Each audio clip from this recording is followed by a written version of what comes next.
ছয়টি বৈশিষ্ট্যের কথা, ছয়টি গুণের কথা, ছয়টি কাজের কথা উল্লেখ করে আল্লাহ বলেছেন, এই ছয়টি কাজ, এই কাজগুলো যদি কারোর মধ্যে থাকে সে জান্নাতুল ফেরদাউসের উত্তরাধিকারী হবে, ওয়ারিস হবে।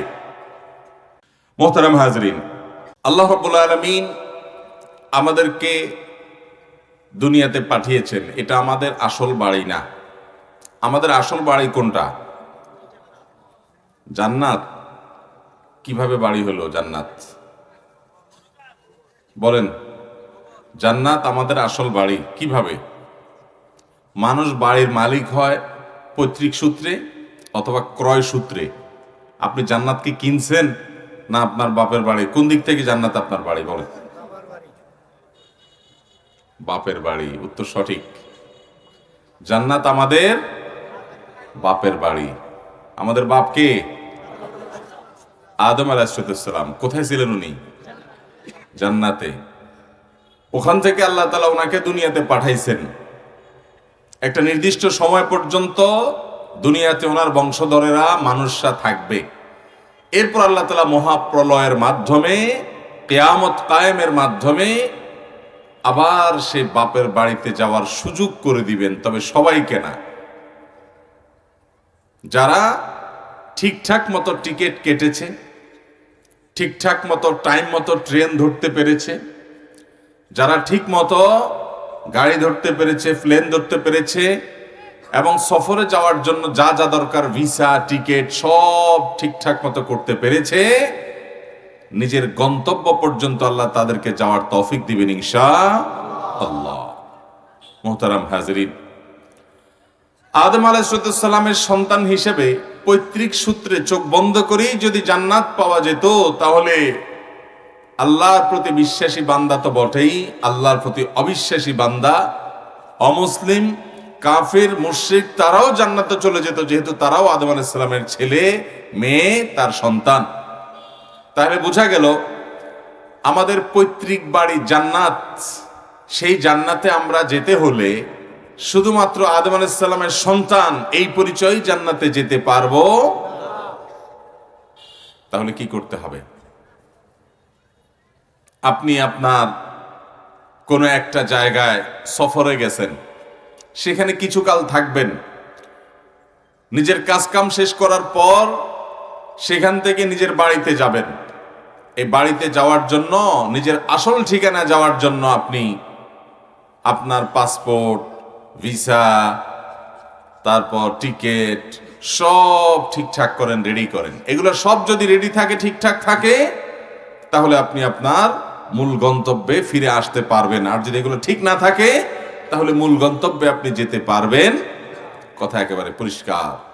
ঠিক একইভাবে আল্লাহ সুবহানাহু ওয়া তাআলা আমাদেরকে জান্নাতুল ফেরদাউস, জান্নাতের সর্বোচ্চ জান্নাত, যেটি সবচাইতে উঁচু মাপের জান্নাত, যেটি মর্যাদাশীল জান্নাত, যেটি সেটি আল্লাহ তাআলা আমাদেরকে দান করবেন। সেখানে আমরা যেতে পারবো, তার জন্য কিছু শর্ত আছে। নবী করিম সাল্লাল্লাহু আলাইহি সাল্লাম বলেছেন, আল্লাহর কাছে যখন জান্নাত চাইবা, তখন তোমরা যেই সেই জান্নাত নয়, ফেরদাউস চাইবা। আল্লাহর কাছে কোন জান্নাত চাইতে হবে? জান্নাতুল। এটা জান্নাতের মধ্যে সবচেয়ে শ্রেষ্ঠ, সবচেয়ে উঁচু, সবচেয়ে মর্যাদাপূর্ণ জান্নাত। আল্লাহ রাব্বুল আলামিন আমাদেরকে এই মাহফিলে যেরকম প্যান্ডেলের নিচে একত্রিত হয়েছি, ঠিক একইভাবে জান্নাতুল ফেরদাউসের আঙ্গিনায় আমাদের সবাইকে প্রিয় নবী সাল্লাল্লাহু আলাইহি সাল্লামের সাথে একত্র হওয়ার তৌফিক দান করুন।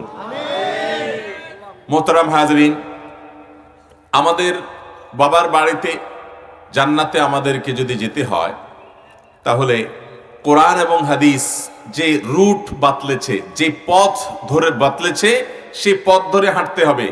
সেই পথের এক মাথায় কোরআন এবং সুন্নাহ, আর আরেক মাথায় জান্নাত। এক মাথায় কোরআন সুন্নাহ, আরেক মাথায় কোরআন সুন্নাহ যদি বলে এই কাজ করো, এটা জান্নাতের রুট, এটা করবা না, এটা জান্নাতে যাওয়ার রুট নয়, বরং এটা জাহান্নামে যাওয়ার রুট। এভাবে আল্লাহর যে বান্দা দুনিয়ার এই জীবনে তার আখিরাতকে গুছিয়ে নিয়ে, রেডি করে নিয়ে, প্রস্তুত করে নিয়ে আল্লাহর দিকে চলে যাবে, আল্লাহ রাব্বুল আলামিন তাকে জান্নাত পর্যন্ত যাওয়ার তৌফিক দিবেন ইনশাআল্লাহ। মুহতারাম হাজরিন, আল্লাহ রাব্বুল আলামিন দুনিয়াকে বড় সবুজ শ্যামল করে চাকচিক্যময় করে তৈরি করেছেন। এই চাকচিক্যটা আমাদেরকে অনেকটা ধোকায় ফেলে দেয়, আমাদের মধ্যে বিভ্রান্তি সৃষ্টি করে ফেলে, ফিতনায় ফেলে দেয়। আমরা এখানে এসে মনে করতে থাকি একটা সময় যে দুনিয়াতে বোধহয় চিরকাল থাকবো, এটা বোধহয় চিরকাল থাকার ঠিকানা, চিরকাল থাকার জায়গা। এজন্য আমরা এমন ভাবে উপায়, উপার্জন, রুজি রোজগার, কামাই, কাজ কাম সব এমন ভাবে, সংসার ইত্যাদি এমন ভাবে পেতে বসি, মনে হয় এখান থেকে আমার আর যাওয়াটাওয়া লাগবে না, যাওয়ার কোনো আলামত আছে এটা আমাদের হাবভাব কাজকাম দেখে বোঝা যায় না। একজন মুসাফির তিনি যাচ্ছেন তার সফরে, সফর হয়ে তার গন্তব্যে যাচ্ছেন। তিনি কোনো একটা গাড়িতে, বাসে, ট্রেনে, কোনো একটা বাহনে তিনি উঠেছেন, পাবলিক পরিবহন। তিনি সেখানে উঠে যদি মনে করেন যে এখানেই আমার সব থাকার জায়গা, তাহলে ওখানে তিনি গাট্টি বোসকা নিয়ে কাঁথা বালিশ দিয়ে পর্দা অর্দা টাঙ্গায় মোটামুটি স্থায়ীভাবে বসবাসের চিন্তা শুরু করবে। আর যদি তার মাথায় থাকে যে এটা তো আমার থাকার আসল জায়গা না, এটাতে করে আমি যাচ্ছি, যাওয়ার জায়গা তো আরেকটা মূলত, অতএব ওখানকার জন্য যা যা দরকার সব কিনে কেটে আমি রেডি করে নেব, এখানে আমার স্থায়ীভাবে বসবাসের যেহেতু কোনো সুযোগ নাই, অতএব এটার জন্য আমার অত বেশি পরিশ্রম করা, মেহনত করা, সবকিছু ত্যাগ করার কোনো যৌক্তিকতা থাকতে পারে না। ইহা হাম সব মুসাফির হ্যায়, ওহি আখির ঠিকানা, কোই আগে রওয়ানা হ্যায়, কোই পিছে রওয়ানা। আমরা সবাই এখানে মুসাফির, আমাদের ঠিকানা আসলে সেটা, কেউ আগে রওনা হয়েছেন, আমাদের বাপ দাদা নানা, তাদের বাপ দাদা, তাদের বাপ চাচা, তাদেরও আগের যারা, সবাই চলে গেছেন, কেউ আসেন নাই আর আসবেও না। আমরাও তাদের পিছে পিছে চলে যাব, আর কোনোদিন আসার সুযোগ থাকবে। মোহতারাম হাজরিন, সেই অনন্তকালের যে যাত্রা, যে যাত্রার শুরু আছে শেষ নেই, সেখান থেকে কামব্যাকের কোনো সুযোগ নাই, অপশন নাই। সেখানে যাওয়ার পর আল্লাহ রাব্বুল আলামিন আমাদেরকে আমাদের এই হিসাব মেলাবেন।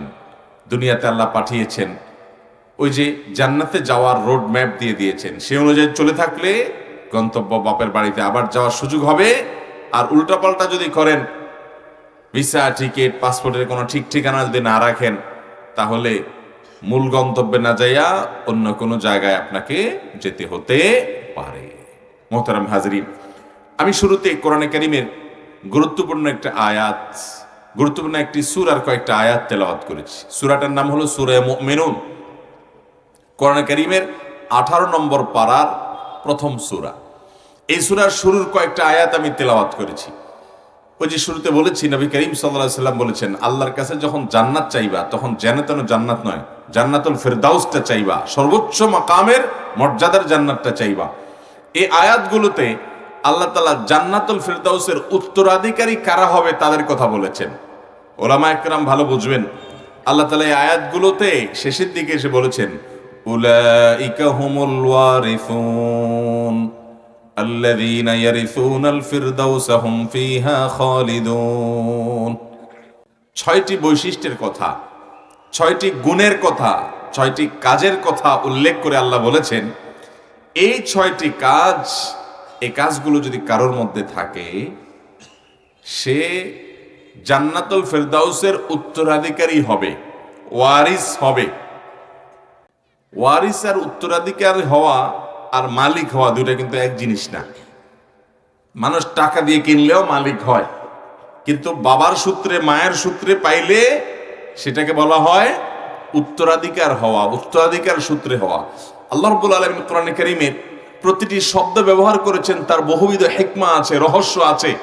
আল্লাহর কোনো কথা, কোনো শব্দ, কোনো বাক্য হিকমা থেকে খালি বা শূন্য হতে পারে, কারণ তিনি হাকিম। ফাইলুল হাকিম লা ইয়াখলু আনিল হিকমা, যিনি হাকিম তার কাজে কোনো হিকমা, প্রজ্ঞা, কোনো সুপ্ত রহস্য, এটা ছাড়া কখনো সাধারণভাবে কোনো কথা তিনি বলেন না। আল্লাহ তাআলা কোরআনে কারীমে বলেছেন, উলাইকা হুমুল ওয়ারিসুন, 6টা গুণ যাদের মধ্যে থাকবে এরা হবে ওয়ারিস, এরা হবে উত্তরাধিকারী, এরা হবে মালিক, কিন্তু মালিকানাটা হবে উত্তরাধিকার সূত্রে। আল্লাহ কেন এটা বললেন? কারণ ওই যে আমাদের বাবা জান্নাতে ছিলেন, বাবার সন্তান হিসাবে আমরা এখন সেই জান্নাতে যাব, তাহলে উত্তরাধিকার সূত্রে পাওয়ার মতো হলো। এই জন্য আল্লাহ তাআলা ওয়ারিস শব্দ ব্যবহার করেছেন, আল্লাযীনা ইয়ারিসুনাল ফিরদাউস। উত্তরাধিকার সূত্রে পাওয়া এই জান্নাতে যারা যাবে, হুম ফিহা খালিদুন, তারা সেখানে চিরকাল থাকবে। ভাইরা আমার, দুনিয়াতে যত নেয়ামত আছে, আল্লাহর যত নেয়ামত দুনিয়াতে আছে, যত বস্তু দুনিয়াতে আছে, এই সব নেয়ামত, সকল বস্তু, এগুলোর সবগুলোতে দুটা সমস্যা আছে। কয়টা সমস্যা আছে? দুইটা সমস্যা। এক নম্বর সমস্যা হলো, দুনিয়াতে যত ভোগের বস্তু আছে, এই কোনটার ভোগ এটা স্থায়ী হয় না। দুনিয়াতে কোনো ভোগের বস্তু কখনো স্থায়ী হয় না। এখানকার তৃপ্তির কখনো স্থায়িত্ব হয় না। আর তার চাইতে বড় কথা এবং প্রথম কথা হলো, প্রাপ্তির কখনো নিশ্চয়তা থাকে না। আপনি অনেক কষ্ট করে পড়ালেখা করেন, অনেক কষ্ট করে পড়ালেখা করেন। একজন বাবা, একজন মা ছোট ছোট বাচ্চাকে অনেক কষ্ট করে স্কুলে নিয়ে সিরিয়াল ধরে বসে থাকে, একটু ভালো স্কুলে চান্স পাওয়ার জন্য, একটা ভালো শিক্ষা প্রতিষ্ঠানে যেন চান্স পায়। অনেক কষ্ট মষ্ট যদি চান্স পায় কোন রকম, তাতে পেরেশানি শেষ না। এবার টেনশন হলো পরীক্ষায় যেন রেজাল্টটা ভালো করে, ঠিক না? রেজাল্ট যদি ভালো করে এখানেই শেষ না, সামনে আরো ক্লাস আছে, সেই ক্লাসগুলোতে যেন ভালো রেজাল্ট করে, আরেক পেরেশানি শুরু হয়। একটা শেষ হলে আরেকটা শুরু হয়। এরপরে আপনার একটার পর একটা ক্লাস শেষ হয়ে গেল, এবার আসছে এসএসসি পরীক্ষা, দাখিল পরীক্ষা, ওরে বোর্ড পরীক্ষা। এইটাতে ভালো কিছু করতে না পারলে পুরো জীবন শেষ। তাহলে এবার ভালো কিছু করতে হবে। শুরু হয় সংগ্রাম, যুদ্ধ। এরপরে যদি কোনো রকমে এসএসসিতে দাখিলে ভালো ফলাফল পায়, কি বলেন, দুনিয়ার সকল টেনশন পেরেশানি শেষ, সবে শুরু। কারণ এবার ভালো কলেজে চান্স পাওয়ার যুদ্ধ, চান্স পাওয়া জানা আজকাল, অল্প কিছু সিট, হাজার হাজার ক্যান্ডিডেট, সব জিপিএ 5 নিয়ে সিরিয়াল ধরে বসে আছে, আমার ছেলে পাবে কোনো গ্যারান্টি আছে? এবার শুরু হয় মামু ধরা, খালু ধরা, টাকা ধরা, পয়সা দেওয়া, বিভিন্ন রাস্তা কলেজে ভালো চান্স পাওয়ার জন্য। শুরু হইল যুদ্ধ। ভালো একটা কলেজে চান্স পেয়ে গেল, কি বলেন, টেনশন পেরেশানি শেষ হয়ে যায়? কারণ এরপর ইউনিভার্সিটিতে যাইতে হবে, হ্যাঁ, ঢাকা ইউনিভার্সিটিতে ভর্তি হইতে হবে, পাবলিক ইউনিভার্সিটিতে ভর্তি হইতে হবে। পাবলিকে হইলে অনেক, পাবলিক না হইয়া প্রাইভেটে হইলে অনেক টাকা লাগবে, বিদেশে পাঠাতে পারলে আরো ভালো। এবার শুরু হয় আরেক যুদ্ধ। আচ্ছা, এই সব যুদ্ধের পর একেবারে গ্রাজুয়েশন হয়ে গেল, হ্যাঁ, বিএ এমএ করে ফেললো, সব ঠিক হয়ে গেল, বুঝলাম, পেরেশানি শেষ না, সবে শুরু। এবার টেনশন হলো, এত কষ্ট করে এতগুলো সার্টিফিকেট জোগাড় করে এবার একটা বড় মাপের চাকর বানাইতে হবে ছেলেকে। বড় একটা কি বানাইতে হবে? চাকর। ইয়া বড় চাকর, মানে বড় চাকরিজীবী আর কি। চাকর দেখেই তো চাকরিজীবী, চাকর থেকেই তো, তাহলে বড় একটা চাকর বানাইতে হবে, বড় একটা চাকরি দিতে হবে। এবার বড় চাকরি দিতে হলে তো ছোট চাকরি থেকে শুরু করতে হবে। ধরে তো আর সচিব হবে না, ধরে তো আর বিসিএস ক্যাডারে ঢুকেই তো আর সে ডিসি হয়ে যাবে না, এসপি হয়ে যাবে না। এবার শুরু হয় তার শুরু থেকে আস্তে আস্তে। কোন রকম যদি বিসিএস এ চান্স পায় তো আল্লাহ, বিরাট একটা কিছু হইলো। আর্মিতে চান্স পেলো, কিছু একটা হইলো, কিছু একটাতে চান্স পেলো, কিছু একটা হইলো, আলহামদুলিল্লাহ, যাক। এবার পরের যুদ্ধ শুরু। সেটা কি? ওই যে চাকরি পাইছে তো নিচের চেয়ারে, এখন এই চেয়ার তো টার্গেট না, টার্গেট তো হলো ওই উপরের দিকে যাওয়ার। এই জন্য এবার বসদের কথা শোনা লাগে, উল্টাপাল্টা আইন মানা লাগে, বিভিন্ন নির্দেশ মানা লাগে, আছে না নাই? এই সব 2 নম্বরই কাজ করতে মনে চায় না, তাও করা লাগে। ঘুষ নিজে খায় না, স্যারের জন্য ঘুষ নেওয়া লাগে, কারণ প্রমোশন লাগবে তো, চেয়ার পরেরটা যাওয়া লাগবে না। এভাবে করে করে দেখেন, পেরেশানি কিন্তু শেষ নাই, টেনশন। এখন একটু এদিক থেকে সেদিক হলে সামনে পরের চেয়ার তো পরের কথা বান্দরবনে পাঠিয়ে দিবে। টেনশন আছে না নাই? এই টেনশনে এবার জিহুজুর করতে করতে গলা শুকায় ফেলা, জিন্দিগি শেষ, পেরেশান। এত কিছুর পর কোন রকম যদি মনে করেন আল্লাহ আল্লাহ করে বড় চেয়ার পেয়ে গেছে, ডিসি এসপি সচিব হয়ে গেছে, মাশাআল্লাহ, তো একটা কিছু হয়ে গেল, আলহামদুলিল্লাহ। কিন্তু ততক্ষণ পর্যন্ত বয়স কত হয়? 50-এর ঘর, 50-60-এর ঘর, 50-এর ঘর যদি চলে যায়, কাছাকাছি চলে যায়, ততদিনে একটু হাঁপ ছেড়ে বাঁচে যে বাবা ওই যে কিন্ডার গার্ডেন থেকে শুরু করছি, নার্সারি প্লে থেকে শুরু করছি, ভালো স্কুল, ভালো হাই স্কুল, ভালো আপনার কলেজ, পরীক্ষা, ইউনিভার্সিটি, পড়াশোনা, চাকরি বাকরি, পদমর্যাদা, চেয়ার, সব এত সাঁতরাইয়া এত দূর সাঁতার কেটে এখন মাত্র আসলাম, একটু ভোগটা করব এখন। ততক্ষণে 50-55 বছর বয়স হইয়া শরীরে বলে থামো এবার। মিষ্টি খাইতে বলে, মিষ্টি খাইতে নিলে শরীর বলে না, ডায়াবেটিস হয়ে গেছে এতদিনে, থামেন, খাওয়া যাবে না। একটু মন ভরে গোশত খাবে, বলে যে না, এটা খাওয়া যাবে না, কারণ কোলেস্ট্রল বেড়ে গেছে। ঠিক না ঠিক ভাইরা আমার? এরপরে শুরু হয় মরার টেনশন। এতদিন হলো বাঁচার জন্য পেরেশানি। ওয়ালাইকুম আসসালাম। সেই ছোটবেলা থেকে স্ট্রাগল করে, যুদ্ধ করে, লড়াই করে, সংগ্রাম করে, তিল তিল করে যখন এতদূর আসলো, এবার টেনশন হলো মরার টেনশন।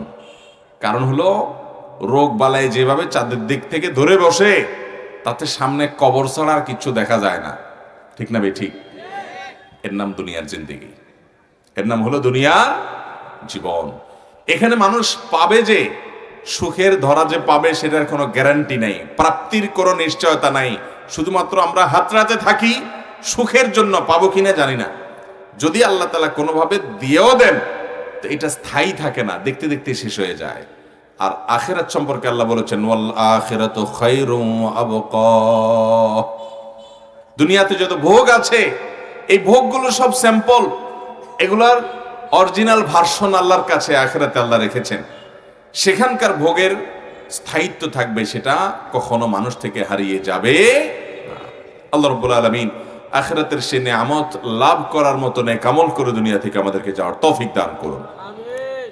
মোহতারাম হাজরিন, আমরা কোরআনে কারীমের সূরা মুমিনুনের যে আয়াতগুলো তেলাওয়াত করেছি, এই আয়াতগুলোতে আল্লাহ রাব্বুল আলামিন জান্নাতুল ফেরদাউসের উত্তরাধিকারী যারা হবেন, জান্নাতুল ফেরদাউসের মালিক যারা হবেন, এর অধিকারী যারা হবেন, সেই মানুষগুলোর 6টি বৈশিষ্ট্য উল্লেখ করেছেন। এবং এদের বৈশিষ্ট্যগুলো বলতে গিয়ে আল্লাহ শুরুতে বলেছেন কদ আফলাহাল মুমিনুন, সে সকল ইমানদাররা সফল হবে, সার্থক হবে। সকল ইমানদাররা সফল সার্থক হবে না। নামে মুসলমান হইলেন, মুসলমানের ঘরে জন্ম নিলেন, আল্লাহর প্রতি ঈমান আনছেন, মুখে বললেন, আর আপনি সোজা জান্নাতে ঢুকে গেলেন, এত সহজ না ভাইরা আমার। সফল ইমানদার হতে হলে আপনাকে কিছু কাজ করতে হবে, কিছু বৈশিষ্ট্য এর অধিকারী হইতে হবে। তার ভিতরে 1 নম্বর হলো আল্লাযীনা হুম ফি সালাতিহিম খাশিউন, যাদের নামাজ এত সুন্দর হয় যে তাদের নামাজের মধ্যে মনোযোগ থাকে। জান্নাতুল ফেরদাউসে যারা যাবেন তাদের 1 নম্বরের শর্ত এবং কন্ডিশন হলো, যোগ্যতা হলো, তারা এমন নামাজ পড়ে যে নামাজে তাদের মনোযোগ থাকে। কি বলেন, আমাদের সবার নামাজে, 5 ওয়াক্ত নামাজে পরিপূর্ণ মনোযোগ থাকে? ভাইরা আমার, আজ এমনিতে নামাজই কম, তার মধ্যে আবার যারা নামাজ পড়ি আমরা, এ ভাই মাইক এরকম আওয়াজ করে কেন? মাইকালা ভাই সেন সেন সেন সেন করছে, পুরো ডিস্টার্ব করছে। কই মাইকালা? কি রে ভাই, মাইকের এই অবস্থা কেন? রিপ্লেট করছে, বাড়ি খাবার আসছে, স্মুথলি কথা শোনা যাচ্ছে না তো। ভাই আমরা নামাজ যে পড়ি, এগুলা পরপর 2টা লাগাইছেন সামনে। এই মাহফিলে মাইক লাগাইছেন কখনো আগে? আপনাদের অভিজ্ঞতা আছে? 4-5টা মাইক একসাথে সামনে লাগাইছেন, কিভাবে হবে এগুলা? সবগুলো তো বাড়ি খায়। এতগুলো মাইক প্যান্ডেলের মধ্যে লাগে নাকি? 2টা মাইক 2 পাশে যথেষ্ট, বাইরে মাইক দিলে হয়, যার কারণে বাড়ি খাচ্ছে এবং সেনসেন করে আওয়াজ আসছে। যাই হোক ভাই, সফল ইমানদার এবং জান্নাতুল ফেরদাউসের অধিকারী হওয়ার জন্য প্রথম শর্ত হলো আল্লাযীনা হুম ফি সালাতিহিম খাশিউন, যারা তাদের নামাজের মধ্যে মনোযোগ ধরে রাখতে পারে। নামাজের মধ্যে, সালাতের মধ্যে মনোযোগ ধরে রাখতে পারা, এটা যে কত বড় একটা চ্যালেঞ্জিং বিষয়, এটা প্রত্যেকটা নামাজি মানুষই জানেন। ঠিক না ভাই ঠিক? 4 রাকাত নামাজে 4000 কথা স্মরণ হয়। ঠিক না ভাই ঠিক? আল্লাহ কোরআনে বলেছেন আকিমিস সালাতা লিযিকরি, তোমরা নামাজ পড়ো আমার স্মরণের জন্য। সেখানে নামাজে আল্লাহ ছাড়া আর সবার কথাই স্মরণ হয়। ঠিক না ভাই ঠিক? জীবনে যার কথা মনে ছিল না তার কথাও নামাজে দাঁড়ালে স্মরণ হয়ে যায়। ঠিক না? কারণটা কি ভাই? কারণ হলো আল্লাহ তাআলা দুনিয়াতে আদম আলাইহিস সালামরে একা পাঠায় নাই। এই দুনিয়াতে আমাদের বাবা আদম আলাইহিস সালামের সাথে আরো একজন আসছে, তার নাম কি? মা হাওয়া তো আসছেনই তার সঙ্গী হিসাবে, ইনি ছাড়াও আরো একজন আসছে, সে কে? ইবলিস। জান্নাত থেকে আদম হাওয়াকে যেরকম আল্লাহ তাআলা পাঠিয়েছেন, ওই ইবলিসকেও পাঠাইছেন। ইবলিস তার চূড়ান্ত চ্যালেঞ্জ, কোরআন খুলে মাঝে মধ্যে পড়বেন ভাই। কোরআনে আল্লাহ তাআলা আমাদের একমাত্র শত্রু বলেছেন যাকে, তার নাম কে? এছাড়া আমাদের কেউ আসলে স্থায়ী শত্রু না। দুনিয়াতে আপনি মনে করেন অমুকের সাথে আমার শত্রুতা আছে, তমুক আমার শত্রু, এগুলো সব ক্ষণস্থায়ী। আপনার স্থায়ী শত্রু যদি থাকে কেউ আল্লাহর জমিনে সৃষ্টি জগতে, তাহলে মনে রাখবেন সে হলো ইবলিস। কারণ ইবলিসের সাথে চ্যালেঞ্জ হলো, সে যেহেতু আমাদের বাবা আদম আলাইহিস সালামের কারণে জান্নাত থেকে বের হতে হয়েছে, আদমকে যেহেতু সেজদা না করার অপরাধে আল্লাহ তাআলা তাকে বিতাড়িত করে দিয়েছেন, এজন্য সে আল্লাহর সামনেই চ্যালেঞ্জ করেছে। কোরআন খুলে পড়বেন ভাইরা, আল্লাহর সামনেই চ্যালেঞ্জ করেছে, লাউযিয়ান্নাহুম আজমাইন বিমা আগওয়াইতানি, আমাকে যে আপনি পথভ্রষ্ট করে দিলেন আল্লাহ এই আদমের কারণে, অতএব এই আদমের সন্তানরা কিয়ামত পর্যন্ত যতজন আসবে এদের প্রত্যেককে আমি পথ হারা করে ছাড়বো। এই জন্য দেখবেন কখনো ভালো কাজের দিকে মন টানে না, সমস্ত আকাম কুকাম খারাপ কাজের দিকে মন শুধু টানে। খেয়াল করছেন? একটা ভালো কাজের দিকে মন আগ্রহ হয় না। আগ্রহ কিসের দিকে হয়? বিবাহিত বউ ঘরে আছে কিন্তু পরকীয়ার দিকে আকর্ষণ। ভাইরা আমার, আল্লাহ তাআলা হালাল উপার্জন দিয়েছেন, সেটার দিকে নজর না, নজর হলো ওই হারামটার দিকে। আল্লাহ তাআলা কোরআনে অসাধারণ অসাধারণ কণ্ঠে কোরআন তেলাওয়াতের তৌফিক দিয়েছেন, সেটার দিকে নজর না, নজর হলো মিউজিক, গানের দিকে। আল্লাহ রাব্বুল আলামিন অনেক নিয়ামত দিয়ে রেখেছেন, সেগুলোতে নজর নাই, নজর কোথায়? হারামটার দিকে। ইন্নান নাফসা লাআম্মারাতুম বিসসু, আল্লাহ বলেছেন মানুষের ভেতরকার প্রবৃত্তি সবসময় মন্দ দিকে টানে, এর সঙ্গে লড়াই করে সংগ্রাম করে টিকে থাকতে হয়। ভাইরা আমার, তো যেটা বলছিলাম, ইবলিস তার চ্যালেঞ্জ হলো আপনাকে সে জান্নাতে যেতে দিবে না। এটা কার চ্যালেঞ্জ? ইবলিসের চ্যালেঞ্জ। এই জন্য দেখবেন যত ভালো কাজ করতে যাবেন, ইবলিস সাহেব সেখানে এমন ভাবে পরিবেশ পরিস্থিতি তৈরি করে যে আপনার দ্বারা ওটা আর হয় না, হয়ে ওঠে না। একটা ছোট এক্সাম্পল শুধু দেই। ফজরের নামাজের সময়, শীতের সময় ফজরের আজান হয়েছে, জামাতে শামিল হবেন আপনি পুরুষ মানুষ, তো এই টাইমে নামাজ পড়তে অনেক আরাম লাগে না কষ্ট লাগে? শুধু কষ্ট। নবী করিম সাল্লাল্লাহু আলাইহি ওয়াসাল্লাম বলেছেন, ইন্নাশ শাইতানা ইয়াজরি আহাদাকুম মাজরাদ দাম, তোমাদের রক্ত চলাচলের পথে এই শিরা উপশিরার মধ্যে শয়তান ঢুকে প্রবেশ করে এবং রীতিমতো পুরো শরীরকে কন্ট্রোল করার ক্ষমতা রাখে। শরীরের ভিতরে অলসতা তৈরি করা, মেজমেজ ভাব তৈরি করা, শরীরকে প্রভাবিত করা, মনকে প্রভাবিত করা, এই কাজগুলো করার ক্ষমতা আল্লাহ ওরে দিয়ে রাখছেন, ওর ভিতরে ওটা আছে। সে এবং তার বাহিনী অগণিত লোক আমাদের প্রত্যেকের পেছনে মেহনত করছে, পরিশ্রম করছে, ডিউটি করছে। টার্গেট হলো সে জাহান্নামে একা যাবে না, যে আদমের কারণে আল্লাহ থেকে বিতাড়িত হয়ে তাকে আসতে হলো আল্লাহর কাছ থেকে সেই আদমের সন্তানদেরকে সে জাহান্নামে নিয়ে যাবে। এই জন্য দেখেন রাতভর অনেকের ঘুম আসে না, 12টা 1টা 2টা ছটফট করে ঘুম আসে না। যার সারা রাত ঘুম আসে না, ওই ভদ্রলোককেও দেখবেন যে ঠিক ফজরের আজানের আগ দিয়া নাক ডেকে চমৎকার একটা ঘুম আসে। শুধু ঘুম আসা না, এত আরামের ঘুম। যখন ফজরের আজান হয়, মুসলমানের সন্তান মুসলমান, নামাজ পড়তে হবে, আল্লাহর ফরজ নির্দেশ, জান্নাতে যাওয়ার চাবি, যেতে হবে। তো এই জন্য নামাজের জন্য চেষ্টা করে, কিন্তু চেষ্টা করলে কি হবে? ওই টাইমে ইবলিসে হাত পা টিপাটিপি থেকে নিয়ে, অলসতা তৈরি করা থেকে নিয়ে সব মিলাইয়া এমন আরাম দেয়, 24 ঘন্টার সময়ের মধ্যে সবচাইতে আরামের ঘুমটাই হয় ওই টাইমটাতে। এবং ওই টাইমে আপনি কম্বল ফালাইয়া মসজিদে যাবেন, এত সোজা না। শয়তান আপনাকে এমন ভাবে কনভিন্স করে, আপনার কাছে মনে হয় যে আল্লাহ রে, এই কম্বল, এই কাঁথা, এই লেপ, এটা থেকে বের হলে মনে হয় আমি এখনই নদীতে ঝাঁপ দিব, লাইফটা মনে হয় এখানেই শেষ হয়ে যাবে, জীবন শেষ হয়ে যাবে। এই জন্য উঠতে কষ্ট হয়ে যায়। নবী করিম সাল্লাল্লাহু আলাইহি সাল্লাম বলেছেন, এই টাইমে আপনি যদি হিম্মত করে আল্লাহর মোহাব্বতে, আল্লাহর ভয়ে, জান্নাতের আশা যদি কম্বলটাকে ছেড়ে আলহামদুলিল্লাহ বলে যদি আপনি ঘুম থেকে উঠে যান এবং ঘুম থেকে উঠে দোয়া পড়েন, তাহলে সাথে সাথে দেখবেন যে শরীরটা হালকা হয়ে গেছে। ফজর নামাজ যারা নিয়মিত পড়েন তারা জানেন, আর যারা পড়েন না তারা একটু ট্রাই করেন। ফজরের সময় উঠতে কষ্ট হয় তো একদিন একটু সাহস করে হিম্মত করে কম্বল টম্বল ফেলে উঠে যান, দেখবেন যে শরীরটা একটু হালকা হয়ে গেছে। ঠিক না ভাই? ঠিক। এরপরে যখন আরেক দফা আপনি চ্যালেঞ্জের মুখে পড়ে উঠল অজু, ওরে আল্লাহ এই ঠান্ডার মধ্যে কিভাবে অজু করব, কনকনে শীত, ভয়ঙ্কর ঠান্ডা, কেমনে এখানে হাত দেবো, হাতটা দিলেই তো লাইফটা শেষ। শয়তান বুঝাতে থাকে তখন, বাবা এখানে হাত দিলে তুই মরে যাবি, কেমনে হাত দিবি ঠান্ডা পানি। আজকাল তো গিজার আছে আলহামদুলিল্লাহ, যাদের গিজার নেই তাদের কি হবে। আর গিজার থাকলেও এই মুজা টুজা জামা কাপড় খুলে আবার অজু করা। তখন আপনি হিম্মত করে যদি অজুটাও বিসমিল্লাহ পড়ে আল্লাহর নাম নিয়ে শুরু করেন, অজু করার পরে দেখবেন শরীরটা আরো পাতলা হয়ে গেছে। এতক্ষণ যে মনে হচ্ছিল যে লাইফ শেষ হয়ে, যখন মনে হয় কিছু না, এখন মনে হচ্ছে ইজি।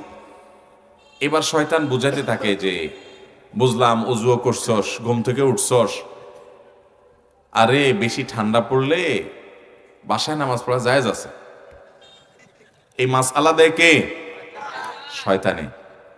যারে অতিরিক্ত ঠান্ডায়, তোর না অ্যালার্জি, ঠান্ডা লেগে গেলে সমস্যা আছে, তো অসুস্থ হলে তার জন্য বাসায় নামাজ পড়া জায়েজ আছে। এবার সে দেখছে যে নামাজ থেকে তো এটা ফিরান যায় নাই, অন্তত জামাত থেকে ফিরান যায় কিনা, 27 গুণ থেকে ফিরান যায় কিনা, এই জন্য তাশকিল শুরু করে যে বাসায় পড়, বাসায়। এবার আল্লাহর বান্দা যদি সেটাকেও জয় করে, হিম্মত করে না আল্লাহর ঘরে চলে যায়, মসজিদে জামাতের সাথে নামাজ পড়ে, ফজর নামাজটা পড়ার পর যখন বাসার দিকে সে ফিরে, ঘরের দিকে ফিরে আসে, ওই টাইমটাতে তার 24 ঘন্টা সময়ের মধ্যে সবচেয়ে বেশি ফ্রেশ মুডে, সবচেয়ে পরিচ্ছন্ন মনে, পবিত্র মনে সে মসজিদ থেকে বাসার দিকে আসে। তার মনের ভিতরে কোনো অলসতা, নোংরামো, মেজমেজ ভাব, অলসতা এবং ভয় কোনো কিচ্ছু থাকে না, মনে হয় যে সে গোটা দুনিয়া জয় করে ফেলেছে। যারা নিয়মিত ফজর পড়েন তারা প্রতিদিন এই ফিলিংসটা লাভ করেন, একটু খেয়াল করে দেখেন। এগুলো আমার বক্তব্য না, যে কথাগুলো বললাম এই সবগুলো নবী করিম সাল্লাল্লাহু আলাইহি ওয়াসাল্লাম একটা হাদিসের খোলাসা বললাম। তিনি বলেছেন মানুষ যখন ঘুমায় ইবলিস মাথার উপরে 3টা গিরা দেয়, কপালের উপরে 3টা গিরা দেয়। যখন মানুষ ঘুম থেকে উঠে যায় হিম্মত করে ফজর, এখানে নবী করিম সাল্লাল্লাহু আলাইহি ওয়াসাল্লাম হাদিসে আছে, ইবলিস বলে রাত এখনো অনেক বড়, আরেকটু ঘুমা, আরেকটু ঘুমা। অ্যালার্ম দিয়ে রাখছেন 5টা 55-তে জামাত, তো 5টা 40-এ উঠলেই হবে, 10 মিনিট 15 মিনিট অজু করতে লাগবে, মসজিদে যেতে লাগবে, সুন্নত পড়তে লাগবে, ঠিক আছে। এরপরে অ্যালার্মটা বন্ধ করে, কারণ 15 মিনিট তো, 10 মিনিট যথেষ্ট। আবার অ্যালার্ম বন্ধ করে মোবাইলের গলা চিপে আবার শুয়ে পড়েন। আর 5 মিনিট পরে মোবাইল আবার চিল্লাচিল্লি শুরু করে দিছে। এবার আপনি বলতেছেন আরে 5 মিনিট হয়ে যাবে, হুলস্থুল করে চলে যাবো, আর একটু 5 মিনিট ঘুমায় নি। আবার মোবাইলের গলা চিপ দিয়া আপনি আবার 5 মিনিট ঘুমান। এভাবে করতে করতে শেষে দেখেন হ্যাঁ আর মাত্র 2 মিনিট আছে। এবার শয়তান সুর পাল্টা ফেলায়, বলছে না 2 মিনিটে তো অজু ইস্তেঞ্জা করে নামাজ সুন্নত পড়ে মসজিদ পর্যন্ত যাওয়া যাবে না, অতএব আজকে জামাত মিস কি আর করা যাবে, আস্তাগফিরুল্লাহ, যাক। তাহলে কি হবে? বাসায় পড়লাম, আজকে ঘরে পড়লাম, আল্লাহ মাফ করুক। এটা পরে আবার কম্বল মুড়ি শুই দিলেন। এরপরে 100 উঠে দেখলেন সকাল 7টা বাজে। হয় কি হয় না এরকম? ভাইরা আমার, এগুলো এমনি এমনি হয় না, আল্লাহর কসম এগুলো এমনি এমনি হয় না, এগুলো এইভাবে হয় না। অন্য কোনো সময় এরকম হয়? এই যে খেলা দেখার জন্য রাত 3টা পর্যন্ত জায়গায় আছেন, কই আপনার কাছে তো একটু অলসতাও লাগে না, একটু খারাপও লাগে না? একটু খেয়াল করে দেখেন, তখন বরং আরো জোশ অনুভব করেন, তাই না? মনের ভিতরে খুব ফুর্তি অনুভব করেন। ঘুমায় থাকলে ভূতের মতো জায়গায় জায়গায় উঠেন, কয়টা বাজছে আর কতক্ষণ আছে, খেলা শুরু হয়েছে, ঠিক না ভাই? ঠিক। কারণ ইবলিস জানে ওই কামটা করাইতে পারলে আপনাকে বেহুদা কাজে ঢুকাই আপনার ইমানের চেতনা ধ্বংস করে আপনার জান্নাত জাহান্নামে যাওয়ার পথ সুগম করা যাবে। ওইটাতে কোনো অলসতা আসবে না। আপনার পুরো জিন্দেগিতে খেয়াল করে দেখেন, যতটা ভালো কাজ করতে যাবেন ততগুলো বাধা আসবে, এবং সবচেয়ে বড় বাধা আসবে মনটাকে টেনে টেনেও নিতে পারবেন না, এত কঠিন অবস্থা হয়ে যাবে। এর কারণ একটাই, যে আপনার অগোচরে, আমাদের অগোচরে ইবলিস লেগে আছে, শয়তান লেগে আছে, যাকে আমরা দেখি না। সেই শয়তানের চ্যালেঞ্জই হলো আপনার আমাকে ধ্বংস করে, আমাদের আমলকে শেষ করে জাহান্নামে নিয়ে যাওয়া ফজরের নামাজের সময় শুধু একটা সিচুয়েশনকে আমি ব্যাখ্যা করার চেষ্টা করলাম হাদিসের আলোকে। সারা রাত ঘুমাইছেন, হয় নাই, মনে হচ্ছে আর 5টা মিনিট ঘুমাইলে মনে হয় যে জান্নাতের সুখ পেয়ে যাবেন আপনি। আর এই 5টা মিনিট ঘুম যদি আপনি না যান তো মনে হয় আপনার সব শেষ হয়ে যাবে, লাইফটা মনে হয় শেষ হয়ে যাবে, এরকম অস্থির লাগে।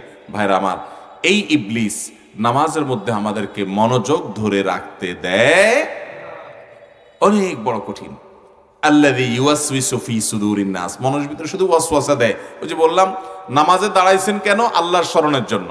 সেখানে নামাজে আল্লাহ ছাড়া আর বাকি সবার স্মরণ হয়, সব কিছু স্মরণ হয়, শুধু কার স্মরণ হয় না? আল্লাহর স্মরণটা হয় না। এই জন্য আল্লাহ বলেছেন জান্নাতুল ফেরদাউসের মালিক যারা হবে, এর অধিকারী যারা হবে, তাদের প্রথম চ্যালেঞ্জ হলো আল্লাযীনা হুম ফী সালাতিহিম খাশিউন, তাদের নামাজের মধ্যে তারা মনোযোগ ধরে রাখতে পারবে। ভাইরা আমার, এই সংগ্রাম প্রতিদিন করতে থাকি আমরা সবাই, আমিও চেষ্টা করি, আমরা সবাই চেষ্টা করি, প্রতিদিন যুদ্ধ সংগ্রাম নিজের সঙ্গে, নামাজে মনোযোগ ধরে রাখতে হবে। কিন্তু আমরা অনেকেই পারি, অনেকে পারি না। নবী করিম সাল্লাল্লাহু আলাইহি ওয়াসাল্লাম বলেছেন এমন একটা সময় আসবে মসজিদ ভর্তি মুসল্লি আসবে, কিন্তু তাদের মধ্যে একজনও এমন হবে না যার নামাজের মধ্যে মনোযোগ আছে। আল্লাহ তাআলা আমাদেরকে মনোযোগের সাথে নামাজ আদায় করার তৌফিক দান করুন। ভাইরা আমার, নামাজটা এখন আমাদের কাছে বোঝা। নামাজটা কি রে ভাই? বোঝা। এটা পড়তে হচ্ছে, তাই ফরজ করে দিয়েছে আল্লাহ, তাই মানে এটা দায়িত্ব, একটা ডিউটি, একটা প্রেসারে পড়ে আমরা পড়ছি, মোহাব্বতে পড়ি না। ভাইরা আমার, আল্লাহর প্রিয় বান্দা যারা ছিলেন, ইসলামের ইতিহাসের পূর্বসূরি সালাফে সালেহিন যারা ছিলেন, সাহাবায়ে কেরাম যারা ছিলেন, আপনার আমার প্রাণের নবী সাল্লাল্লাহু আলাইহি ওয়াসাল্লাম নামাজের মধ্যে স্বাদ পাইতেন, তৃপ্তি পাইতেন। ইবলিসি করে কুলাইতে পারতো না ওনাদের সাথে। তিনি বলতেন বেলালকে ডেকে, আরিহনা বিহা ইয়া বেলাল, ও বেলাল, নামাজের আজান দিয়ে মানুষকে একত্রিত করে ডেকে জামাতের আয়োজন করে নামাজের ব্যবস্থা করে আমাকে শান্তি দাও, তৃপ্তি দাও, কারণ ওইটা ছাড়া আমি শান্তি পাই না। ভোর রাতে যখন দাঁড়ায় নামাজ পড়তেন, এত দীর্ঘ কেরাত, এত দীর্ঘ রুকু, এত দীর্ঘ সিজদা। আম্মা জান আয়েশা রাদিয়াল্লাহু আনহা বলেছেন লা তাসআল আন হুসনিহিন্না ওয়া তুলিহিন্না, নবীজি সাল্লাল্লাহু আলাইহি সাল্লাম রাতে যে নামাজ পড়তেন তাহাজ্জুদের, সেগুলোর সৌন্দর্যের কথা আর বলো না। তিনি যখন দাঁড়ায় কেরাত শুরু করতেন মনে হয় আর জীবন রুকুতে যাবে না, এত লম্বা কেরাত। আমরা অপেক্ষা করতাম, কিরে রুকুতে যায় না কেন? রুকুতে যাওয়ার পরে যখন আল্লাহর পবিত্রতা জ্ঞাপন করা শুরু করতেন, এত মজা পাইতেন, এত স্বাদ পাইতেন, রুকু থেকে আর মাথা তুলতেন না। আমাদের আয়েশা বলেন যে আমরা তখন অপেক্ষা থাকতাম, কি ব্যাপার মাথা তোলে না কেন? একটা মানুষ কতক্ষণ রুকুতে থাকতে পারে? কষ্ট তো হয়, কতক্ষণ? মনে হচ্ছে তিনি আর মনে মাথা উঠাবেন না, এত লম্বা সময় রুকু করতেন। রুকু থেকে উঠে দাঁড়িয়ে আবার একইভাবে, সিজদা গেলে একই রকম, এরকম। আর আমরা তো কোন রকম ঠুক করে রুকু সিজদা দিয়ে মসজিদ থেকে বাইরে হতে পারলে চলে। ভাইরা আমার, তখন নবী করিম সাল্লাল্লাহু আলাইহি ওয়াসাল্লামকে আম্মা জান আয়েশা জিজ্ঞেস করেছেন, ইয়া রাসূলুল্লাহ, আপনি এত কষ্ট করে এত লম্বা নামাজ পড়েন কেন? আপনার কি ঠেকা পড়ছে? আল্লাহ না আপনারা আগে পরে সব মাফ করে দিয়েছেন, সূরা ফাতিহাতে ঘোষণা দিয়েছেন। আপনার না সব মাফ, আপনি আপনার প্রিয় বান্দা, আপনার তো আখিরাতে কোনো টেনশন নাই, তাহলে আপনি কেন এত কষ্ট করেন? তখন তিনি বলেছেন, আফালান আকুনা আবদান শাকুরা, আমি কি আল্লাহর কৃতজ্ঞতা আদায়কারী বান্দা হব না? আল্লাহ আমাকে যে নিয়ামত দিয়েছেন, এই কৃতজ্ঞতাই তো আমার রুকু সিজদা পড়ে থাকা দরকার। ভাইরা আমার, সেই নামাজ আজ আমাদের থেকে হারিয়ে গেছে। আমরা নামাজে মনোযোগ রাখতে পারি না, স্বাদ পাই না। আমি এ বিষয়ে আজকে আলোচনা করতে বসি নেই, কারণ আমাকে 6টা পয়েন্ট বলতে হবে। একটা পয়েন্ট এখনো বলছি, শেষ করতে পারি নাই। আমি সংক্ষেপে বলছি নামাজের মধ্যে মনোযোগ কিভাবে আনবেন। নাম্বার 1, নামাজে মনোযোগ আনার জন্য আপনার প্রথম চ্যালেঞ্জ হবে, আমি কোনো হারাম উপার্জন করব না, হারাম বক্ষণ করব না, হারাম থেকে বাঁচিয়ে থাকবো, নিজেকে নিজের পরিবারকে বাঁচাবো। হারাম উপার্জনকারী ইবাদতের স্বাদ পায় না ভাই। অনেক টাকা পয়সা কামাইছেন 2 নম্বর পথে, হালাল হারাম বাজ বিচার করা ছাড়া, বৈধ অবৈধ বিভিন্ন পথে, ইবাদতের স্বাদ আপনার জন্য না। ইবাদতের স্বাদ পেতে হলে হালাল উপার্জন করতে হয়। আল্লাহ তাআলা কোরআনের জন্য তার নবী রাসূলদেরকে বলেছেন, ইয়া আইয়ুহার রাসূল, হে রাসূলগণ, কুলু মিনাত তাইয়্যিবাত, হালাল খাও। এরপরে বলেছেন কি? ওয়া আমালু সলিহা, নেক আমল করো, ভালো কাজ পরে, আগে হালাল খাও। আর আমাদের সমাজে ইবলিস আমাদেরকে বলে কি, আরে আগে টাকা ধরে নিতে হয়, জন বয়সে চাকরি একটা পাইছস, ব্যবসা একটা করা শুরু করছস, হাত দিলেই খাঁচা টাকা আসে, একটু এদিক সেদিক করলেই হয়ে যাচ্ছে, লাল হয়ে যাবে। টাকা আগে কামায় এনে, আরে টাকা হইলে বাঘের মাথাও পাওয়া যায়। টাকা কামায় এনে, টাকা কামায় আঙ্গুল ফেলে কলা গাছ হয়ে যাচ্ছে, জায়গা কিনছে, বাড়ি করতেছে, গাড়ি করতেছে, ফ্ল্যাট করতেছে, প্লট করতেছে, একটার পর একটা আগাইতেছে, হনহনায়ের সামনে আগাচ্ছে। এরপরে যখন টাকা অনেক হয়ে যায়, এবার বিশাল পয়সাওয়ালা মানুষ, লম্বা একটা টুপি, মুখে কিছু দাড়ি, একটা জুব্বা, একটা হজ, কয়েকটা ওমরা, কিছু মসজিদ মাদ্রাসা, ইট সিমেন্ট বালু, কিছু মসজিদ মাদ্রাসা নিজে করে দিয়ে মাহফিলে লাখ লাখ টাকা দিয়ে দিল। হাজি সাহেব, হাজি সাহেবকে এখন সবাই মারহাবা দেয়, বক্তা সাহেব মারহাবা দেয়, খতিব সাহেব মারহাবা দেয়, হুজুর সাহেব মারহাবা দেয়, নারায়ে তাকবীর দেয়। উনি তো অনেক বড় হাজি সাহেব, অথচ হাজি সাহেব হলেন চোর, হাজি সাহেব হলেন ডাকাত, হাজি সাহেব হলো মানুষের রক্ত চোষা, হাজি সাহেব হলো হারামখোর, হাজি সাহেব হলো দুর্নীতিবাজ। এখন উনি হাজি সাহেব সাচ্ছেন। এই হাজি সাহেবের হাজিগিরি মানুষের কাছে চলবে, কারণ আমরা তো আর কেউ কারোর ব্যাকগ্রাউন্ড জানি না। কিন্তু আল্লাহর কাছে কোনো কিছু ধামা চাপা দেওয়া যাবে, সব আল্লাহ তাআলা জানেন। ভাইরা আমার, এই জন্য আল্লাহ আগে বলে দিয়েছেন, কুলু মিনাত তাইয়্যিবাত, হালাল খাও, হালাল উপার্জন করো, এরপরে নেক আমল করো। আমরা বলি না আগে কামাইনি, এরপরে শেষ বয়সে তসবিহ নিয়ে বসে যাব মসজিদে, মুয়াজ্জিন সাহেব ঠেলেও বাইর করতে পারবে না। যে দরজা লাগাবো, চাচা বাড়িতে যান, আরে ভাই এত অস্থির হয়ে গেছে, এটা আল্লাহরও ডাকতে পারি না। এখন উনি আল্লাহ ডাকা শুরু করছে, পয়সা কড়ি কামাই। ভাইরা আমার, এই জন্য আমরা দুর্নীতিমুক্ত বাংলাদেশ গড়তে হলে আমাদের যুবক তরুণ ভাইদেরকে শপথ করতে হবে, আমি অবৈধ কোনো কম্পিটিশন করব না, অবৈধ কোনো প্রতিযোগিতা করব না। আমার বাবা মা, আমার স্ত্রী পরিবারকে বোঝাতে হবে, আমি ডাল ভাত খেয়ে থাকবো, আমি দুর্নীতি করব না, অন্যায় করব না, অবৈধ উপার্জন করব না, আমাদের এই প্রিয় স্বদেশ, এটা সোনার বাংলাদেশ হওয়ার পথে সবচেয়ে বড় বাধা হলো এই দুর্নীতি। এর চেয়ে বড় কোনো বাধা নাই। এই একটা অপরাধের লাগাম যদি আমাদের সর্বোচ্চ চেয়ার থেকে সর্বনিম্ন চেয়ার পর্যন্ত যদি আমরা ধরতে পারতাম, আমাদের সবাই যদি আমরা সততা, নীতি নৈতিকতা এটা আমাদের মধ্যে আসতো, তাহলে এই দেশটা সোনার বাংলাদেশ হতে আর সময় লাগতো। আল্লাহ তাআলা আমাদের প্রিয় স্বদেশকে দুর্নীতিমুক্ত একটা সুন্দর, একটা সুখী, একটা সমৃদ্ধ দেশ হিসাবে গড়ে তোলার তৌফিক আমাদেরকে দান করুন। এজন্য ভাইরা আমার, লোভকে জয় করতে হবে, লোভ নিয়ন্ত্রণ করতে হবে, লোভকে প্রশ্রয় দেওয়া যাবে না। আল্লাহ আমাদেরকে তৌফিক দান করুন। নামাজে মনোযোগের জন্য ভাই, 1 নম্বরের শর্ত হলো হালাল উপার্জন। আপনি দুনিয়াও চাইবেন, আখিরাতও চাইবেন। হ্যাঁ, দুনিয়া হালাল উপার্জন করে যদি আপনি কোটিপতি হয়ে যান, কোনো অসুবিধা নাই। আল্লাহর অনেক বান্দা আছেন কোটি কোটি টাকার বিজনেস হোল্ডার, অনেক বড় বড় পদে আল্লাহ নিয়ে গেছেন, অনেক বড় বড় সরকারি কর্মকর্তা আছে, ব্যক্তিগতভাবে আমি চিনি, অনেক বড় বড় কর্মকর্তা আছেন। 1 পয়সা জীবনে করে দিন 2 নম্বর পথে কামান নাই। আল্লাহ এরকম বহু বান্দা এখনো আছে, পরিমাণে কম, এই সংখ্যাটা বাড়াতে হবে, সেটাই আমাদের দায়িত্ব। মুশকিল হলো আশপাশের লোকজন, সমস্যা হলো আশেপাশের লোকজন। আপনি সৎ থাকতে চাইবেন, অন্য সবার কথা বাদ দেন, আপনার বাপ মাই বলবে, বাবা এভাবে কি দুনিয়া চলে রে বাপ, অমুকের ছেলে দেখোস না, বাজারে জমি রাখছে, ক্ষেত খামার সব কিনে ফেলাইতেছে, হ্যাঁ, দোতলা করার পর 3 তলার জন্য রড বাইর করে দিছে, দেখোস না। এসব কে বলে? নিজের মা বাপ বলে। এই জন্য মা বাপকে নিয়ে তাদের সাথে বেয়াদবি করা যাবে না। পায়ের কাছে বসে চোখের পানি ফেলে একটু মা বাপকে বলবেন, মা গোটা দেশ কিনে ফেললাম, দিন শেষে জাহান্নাম আমার ফয়সালা হলো, এই দেশ যেটা কিনে ফেলছি এটা নিয়ে তো যেতে পারবো না মা। ওই কাপড়ের কাপড়, ওখানে পকেটও নাই, কাপড়ের কাপড়ে কি নাই, পকেটও নাই যে কিছু নিয়ে যাব মা। কিসের জন্য? আমি অবৈধ উপার্জন করবো, নাতিপোতারা ভাবসাব নিয়ে রাস্তাঘাটে ঘুরে বেড়াবে, আর মুগুর আমার পিঠের উপরে পড়বে। এর চাইতে বড় গাধা, এর চাইতে বড় বেকুব আর নির্বোধ আল্লাহর জমিন আর কে আছে? মা বাপকে বুঝাতে হবে, মা বাপকে বুঝাতে হবে অবৈধ উপার্জনে স্বাদ আছে, বুঝি। খুব আলিশান গাড়ি নিয়ে, বাড়ি নিয়ে, চকচকা ভাবসাব ধরতে ভালোই লাগে, বুঝি, কিন্তু এটার একটা জ্বালা আছে। জ্বালাটা কি জানেন? জ্বালাটা হইল, সবাই যখন আপনারা বলে, হাজী সাহেব এত টাকা মাহফিলের জন্য দিয়েছেন, বলেন মারহাবা, সবাই বলে নারায়ে তাকবীর, এসব যখন বলে না, হাজী সাহেব তলে তলে তখন চিন্তা করে, হায় রে, কত মানুষের রক্ত চুষায় না, এই টাকা আমি দিছি, আমি জানি। তোরা আমারে নারায় তকবীর আর মারহাবা দেস, আমি তো দিন শেষে টিনসুর আর গমসুর। ভাইরা আমার, ঠিক ঠিক জোরে জোরে বলতেছেন, মনে হচ্ছে আমরা সব ফেরেশতা।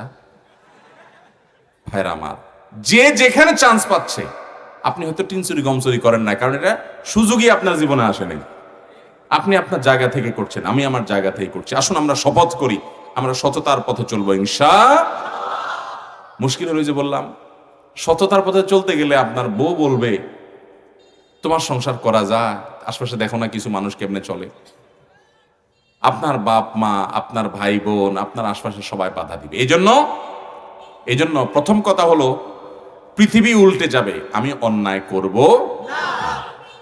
আমার খুব বেশি গোশ ভাত খাওয়ার দরকার নাই, অল্প অল্প ডাইল ভাত খাবো। মনে রাখেন, কিছু লোক আছে কোন রকম কুড়ের ঘরে থাকে। আমি এরকম বহু লোককে ঢাকা শহরে দেখছি, যে একটা টিন শেড বাড়ি আছে, বেচারা বিল্ডিং করতে পারে নাই, কম দামে জায়গা পাইছে, একসময় কিনছে, টিন শেড বাড়ি করে আছে, অনেক বড় সরকারি কর্মকর্তা ছিল এর মধ্যে আছে।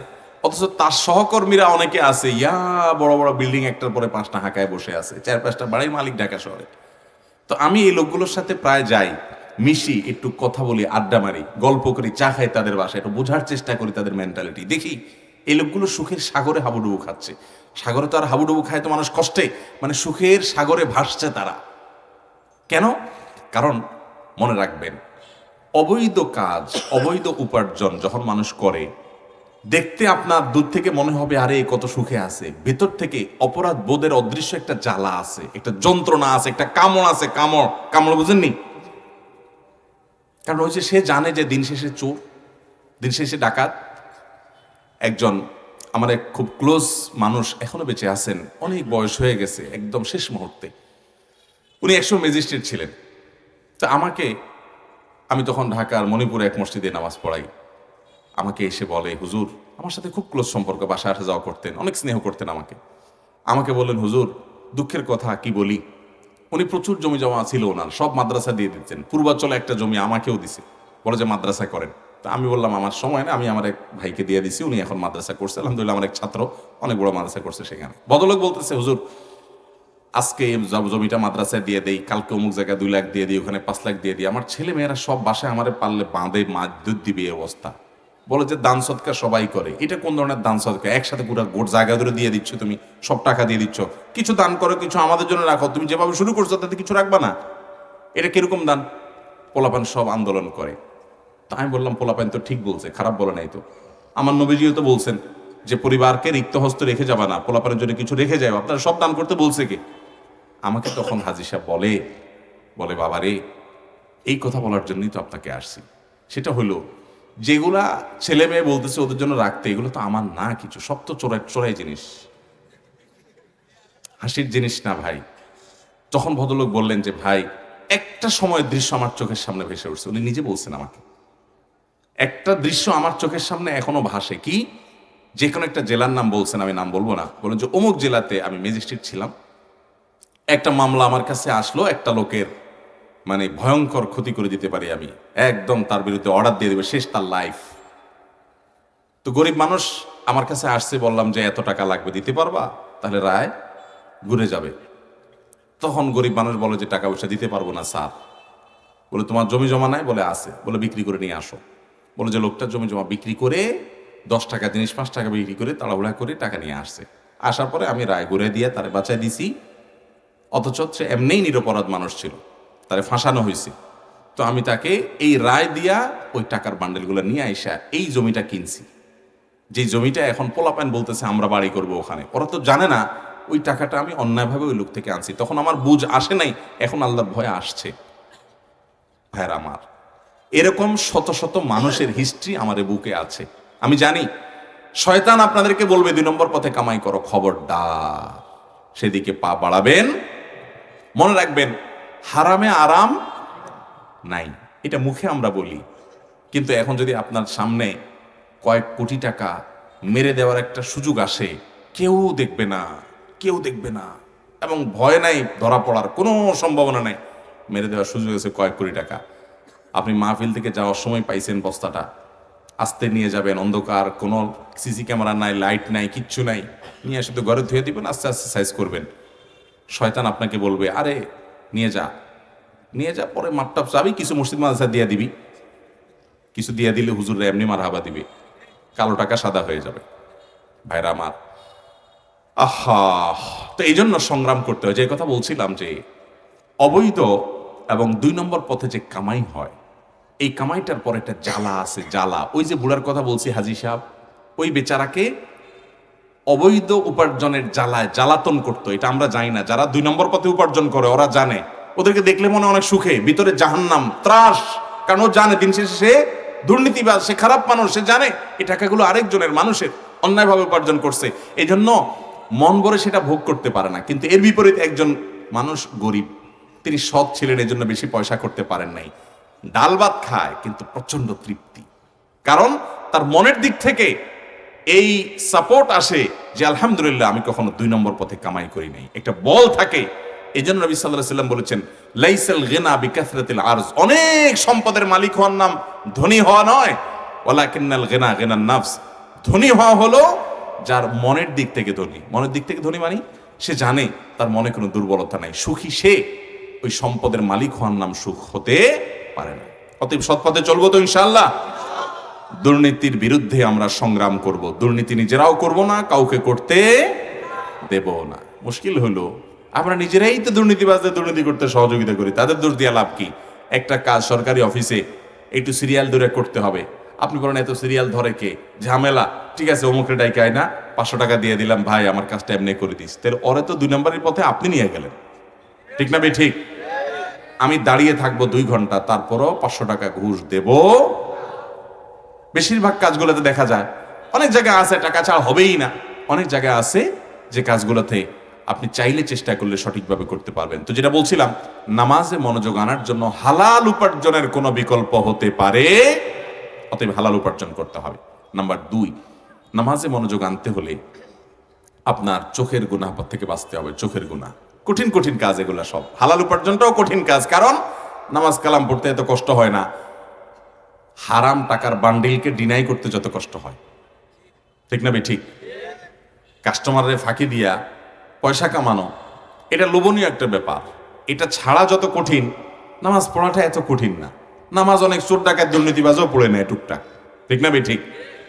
অতএব ভাইরা আমার, দ্বিতীয় কঠিন কাজ হলো চোখের গুনাহ থেকে বাঁচা। আজকাল চোখ দিয়া হারাম জিনিস দেখা, অশ্লীল এবং নোংরা জিনিসপত্র দেখা, সেটা ফেসবুকে, ইউটিউবে, বিভিন্নভাবে যত বেশি এগুলো দেখবেন ইমানের নূর তত নষ্ট হবে, ইবাদতের স্বাদ পাবেন না। কিছুদিন পরীক্ষা করে এগুলো সবগুলো থেকে বেঁচে থাকেন, আপনি দেখবেন নামাজের ভিতরে কি স্বাদ আল্লাহ তাআলা আপনাকে দিচ্ছেন, ইমানের স্বাদ, ইবাদতের স্বাদ আপনি পাবেন। নাম্বার 3, নামাজে মনোযোগের জন্য নামাজে কি পড়ছেন সেগুলো একটু বুঝে বুঝে পড়ার চেষ্টা করেন। এই দোয়াগুলো, দুরুদগুলো, আয়াতগুলো, সূরাগুলোর অর্থ বোঝার চেষ্টা করেন। নাম্বার 4, নামাজে মনোযোগ রাখার জন্য ধীরস্থিরতার সাথে নামাজ পড়েন। এটা মহৌষধের মতো কাজ, আমি এটা আমল করে দেখেছি, একেবারে ইনস্ট্যান্ট কাজ হয়। আপনার 4 রাকাত নামাজ পড়তে 3 মিনিট সময় লাগে বা 4 মিনিট সময় লাগে, আপনি চ্যালেঞ্জ দেন যে এই 4 রাকাত নামাজে আমি 10 মিনিট সময় বরাদ্দ করব, ডাবল সময় দেব।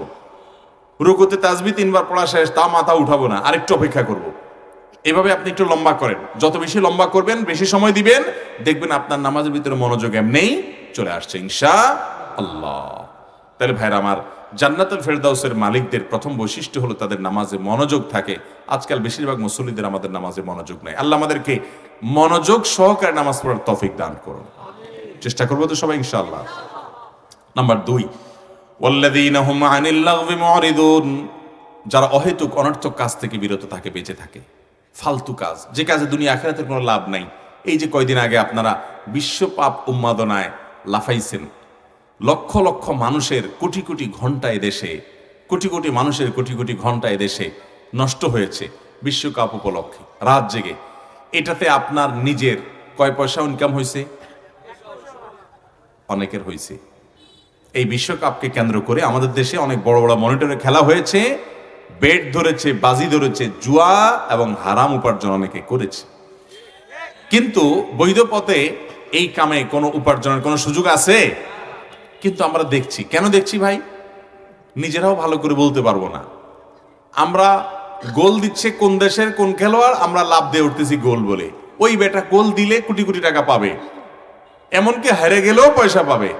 আপনি এখানে লাফায়া কিছুই পাবেন না। কিন্তু সে কাজটা আমরা করছি কি করি নাই।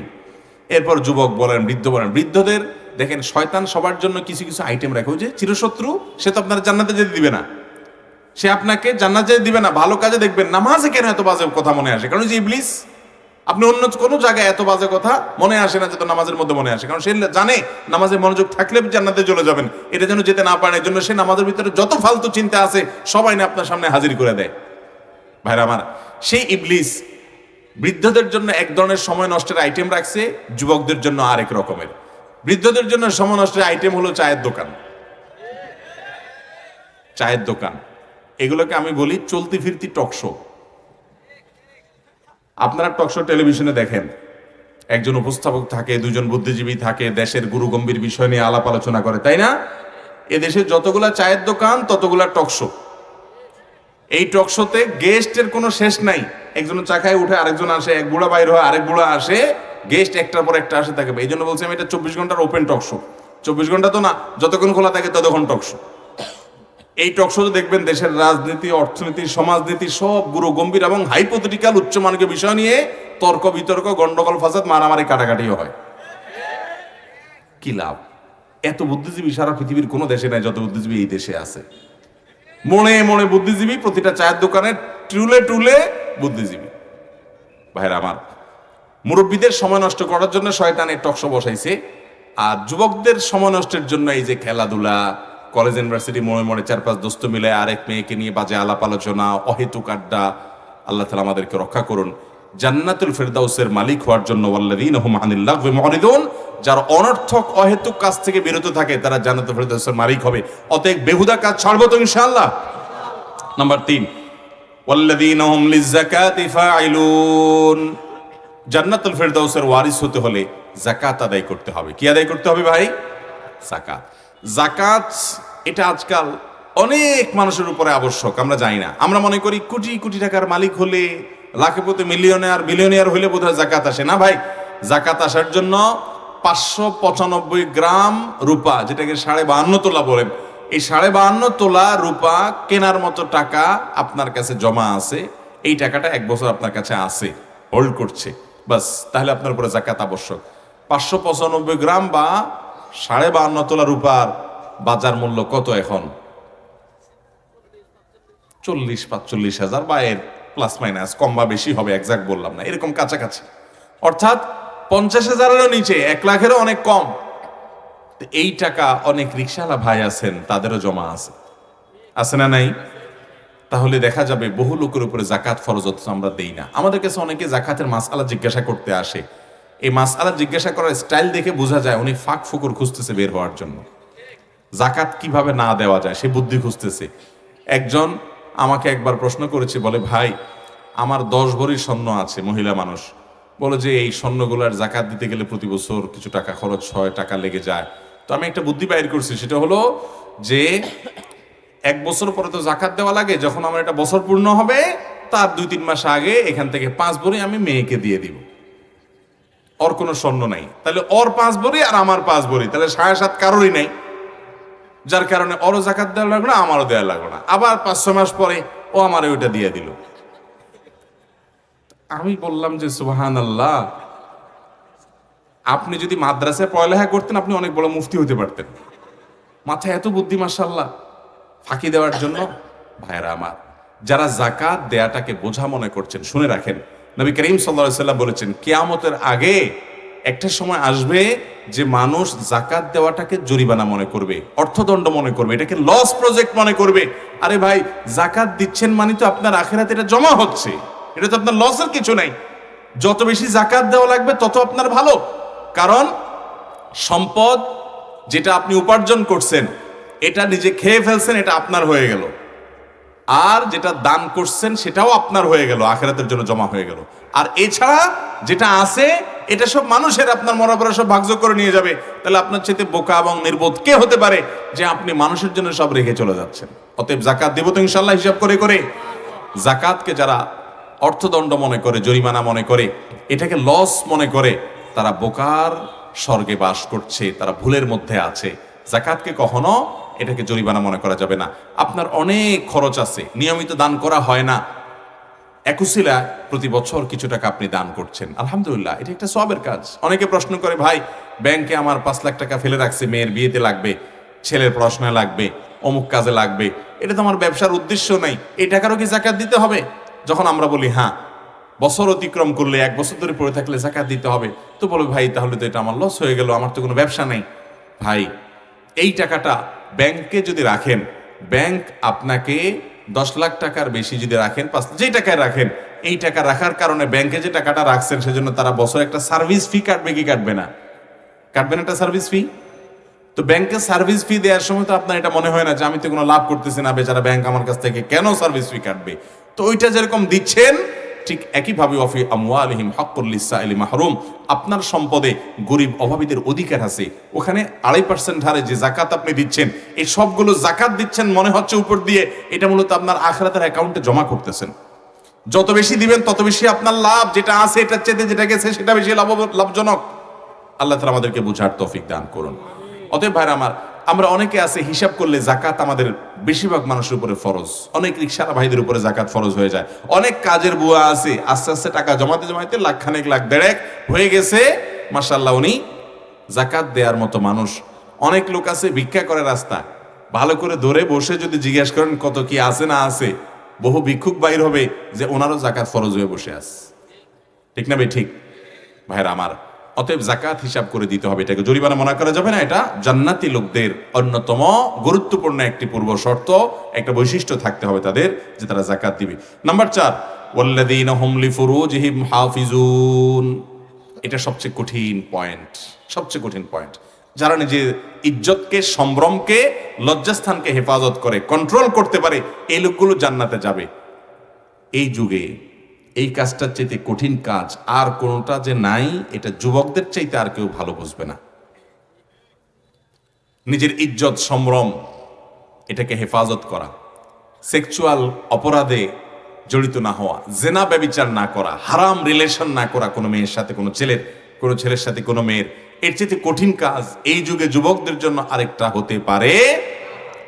কারণ চতুর্দিকে এই হারামের হাতছানি আমাদের যুবকদেরকে, তরুণ প্রজন্মকে শেষ করে ফেলছে।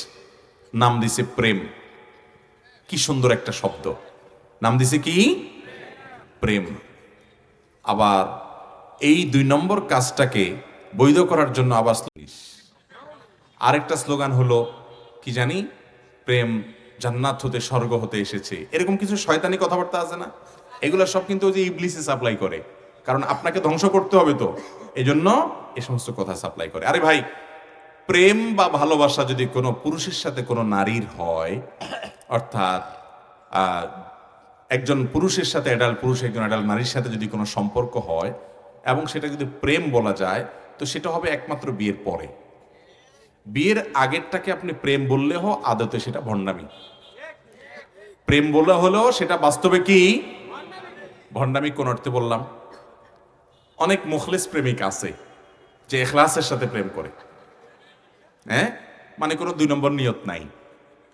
এটার সংখ্যা খুব কম না? হুজুর মানুষ বলে আরেকজন, না হুজুর মানুষ হলে সে আবার প্রেম করবে কেন? এটা 2 নম্বর হুজুর যদি করে।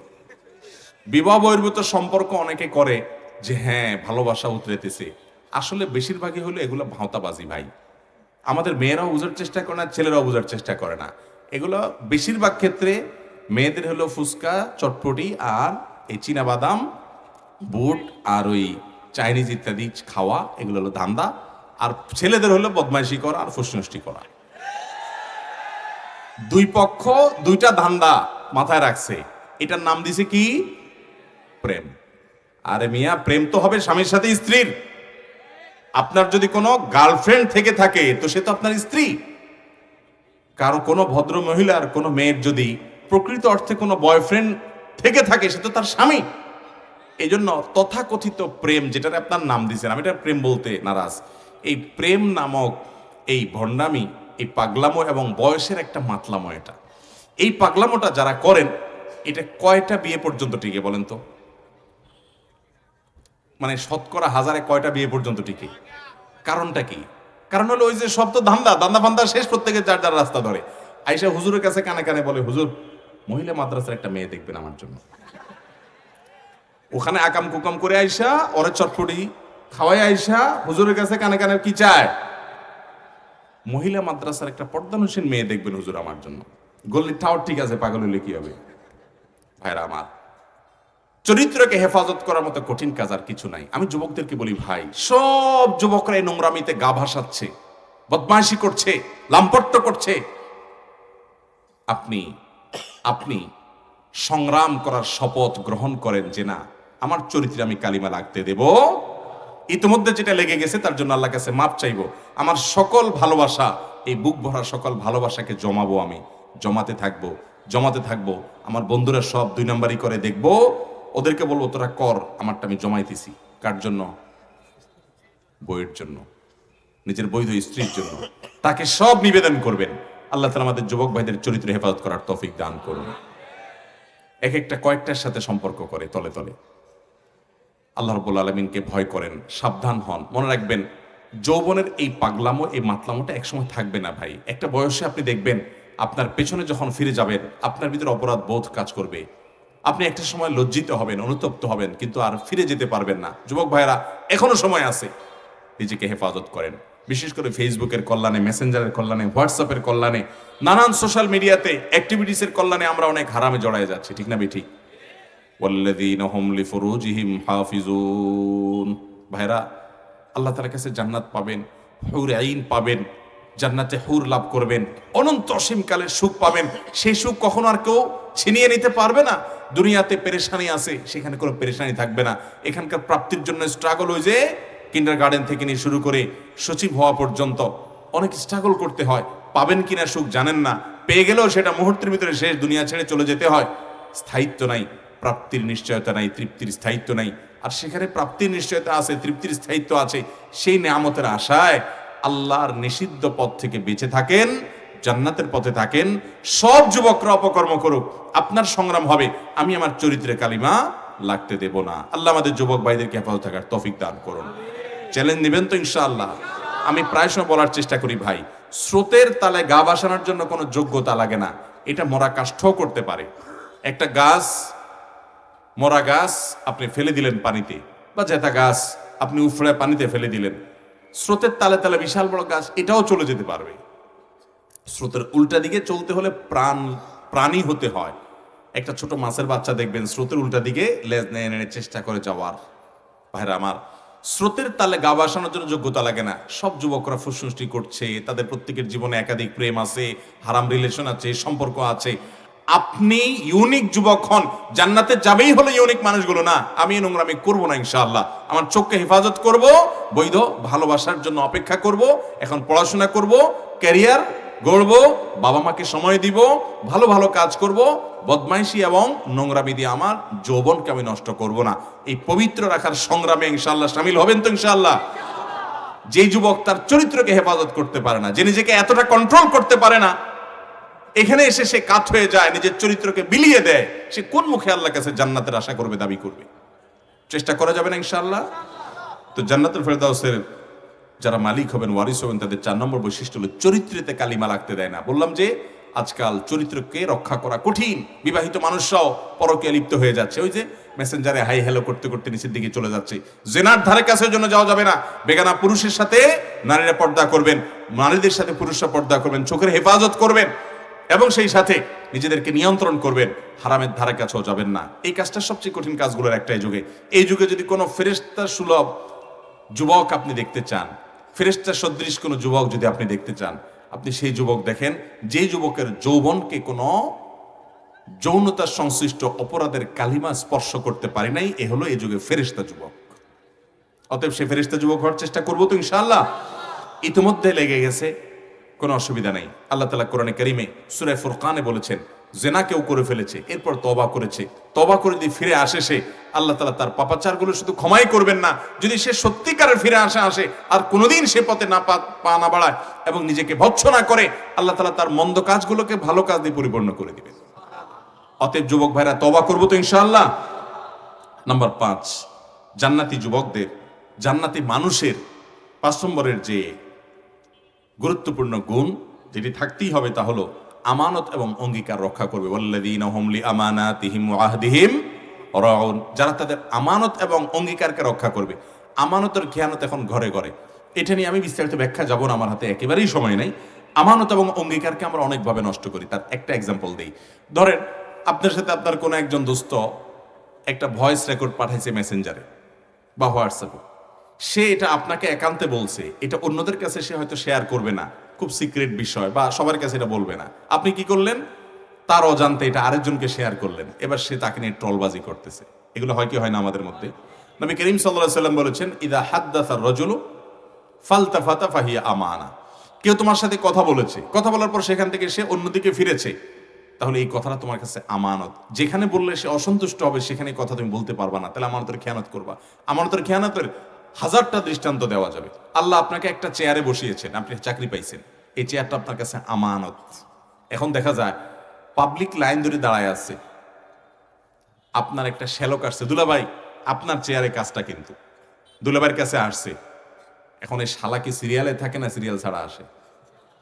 আমানতের খেয়ানত, আমানতের। আমরা এগুলোকে অপরাধ মনেই করি না, ভাবেই না। আমি একবার একজন আই স্পেশালিস্ট, চোখের একজন ডাক্তার, ওনার কাছে একবার চোখ দেখাতে গিয়েছি। আমার খুব ক্লোজ মানুষ।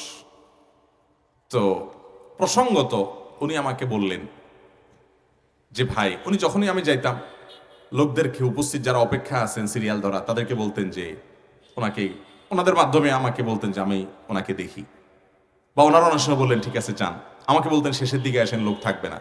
আমাকে উনি বললেন একবার যে ভাই, এই যে মনে করেন আমার পছন্দের কোন লোক আসলো, ধরেন আপনি আসলেন, আমাদের কথা কিছুটা ভিন্ন, যে আমরা গেলে হয়তো উপস্থিত লোকরা অনেক সময় চিনে দেখা বলবে ঠিক আছে হুজুর আপনি যান। কিন্তু আপনি সাধারণ কথা চিন্তা করেন, ডাক্তার সাহেবের শালা আসলো, তো শালা তো দুলাবার কাছে সিরিয়াল ধরে বসে থাকবে না, নাহলে তো ভাই চাকরি থাকবে না বোনের কাছে, সোজা হনহনায় ঢুকে যাবে। কিন্তু যে লোকগুলো সিরিয়াল ধরে আছে তাদের অধিকার না, এটা তাদের অধিকারটা নষ্ট হয়ে গেল না? এইভাবে আমানতের খেয়ানত, এই চেয়ারটা একটা আমানত, এই পদটা একটা আমানত। আমি যে কথা বলছি, ওয়াজ মাহফিল করছি, এটা আমানত।